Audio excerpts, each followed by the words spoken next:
Start ചെയ്യേണ്ടത്.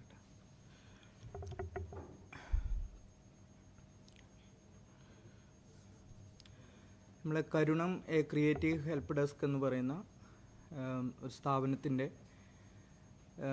2016 കണ്ണൂർ മോറാഴ എന്ന് പറയുന്ന സ്ഥലത്ത് സംരംഭമായിട്ട് സ്റ്റാർട്ട് ചെയ്തതാണ്.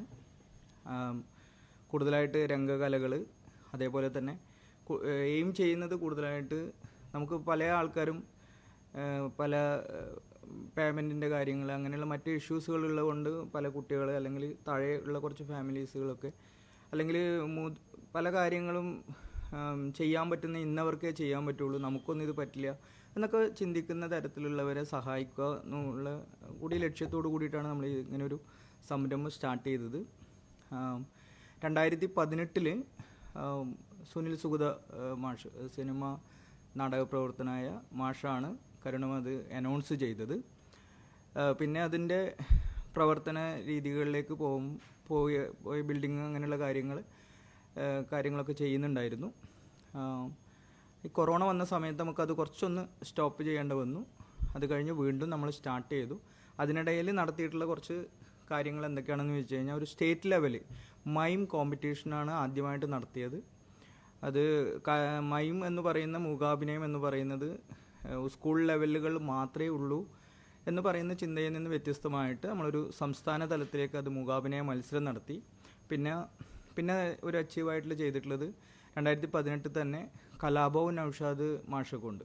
മാഷ് ഇപ്പോൾ എറണാകുളത്ത് തൃശ്ശൂർ ബേസ് ചെയ്തിട്ടുള്ള ആളായിരുന്നു. അപ്പോൾ പക്ഷേ അവരെ നമ്മൾ കണ്ണൂരേക്ക് കൊണ്ടുവരികയും അവിടെയുള്ള കുട്ടികളെ ഫ്രീ ആയിട്ട് പഠിപ്പിക്കുകയും 2018 കലോത്സവത്തിലേക്ക് വേണ്ടി 10 പേരെ സെലക്ട് ചെയ്തിട്ട് ഫ്രീ ആയിട്ട് കലോത്സവ വേദികളിലേക്ക് കൊണ്ടുവന്നിട്ടുണ്ടായിരുന്നു. അത് കഴിഞ്ഞ് 2019 ഒരു സമ്മർ ഫെസ്റ്റ് എന്ന് പറഞ്ഞിട്ട് ബാംഗ്ലൂർ ബേസ്ഡ് ആയിട്ടുള്ള, എറണാകുളം ബേസ്ഡ് ആയിട്ടുള്ള ഒക്കെ അധ്യാപകരെ വെച്ചുകൊണ്ട് 50 ദിവസത്തെ ക്യാമ്പ് നടത്തിയിട്ടുണ്ടായിരുന്നു. പിന്നെ കേരളത്തിലുള്ള ഒരുവിധം എല്ലാ സ്കൂളുകളിലും കലോത്സവവും കാര്യങ്ങളൊക്കെ പഠിപ്പിക്കുക, പരിശീലകരെ എത്തിക്കുക, അവരുടെ റെമ്യൂണറേഷനിൽ മാക്സിമം സപ്പോർട്ടീവ് ആവുന്ന രീതിയിൽ ഇതൊക്കെയാണ് കരുണത്തിൻ്റെ പ്രവർത്തനം. അപ്പോൾ ഇപ്രാവശ്യം നമ്മൾ ആദ്യമായിട്ട് ഒരു പ്രതിഭാ പുരസ്കാരം കൊടുക്കണം എന്നുള്ള ഒരു തീരുമാനത്തിൽ വന്നത്. അതുകൊണ്ടാണ് 2024 ഇന്ന് നല്ലൊരു ദിവസം 1-ാം തീയതി ആദ്യം കൊറോണ കഴിഞ്ഞിട്ടുള്ള ഒരു നല്ല തുടക്കം എന്നുള്ള കൺസെപ്റ്റിൽ ഒരു പ്രതിഭാ പുരസ്കാരം കൊടുക്കണം തീരുമാനിക്കുകയും അങ്ങനെ ഒരു പ്രതിഭയെ നമ്മൾ സെലക്ട് ചെയ്തു.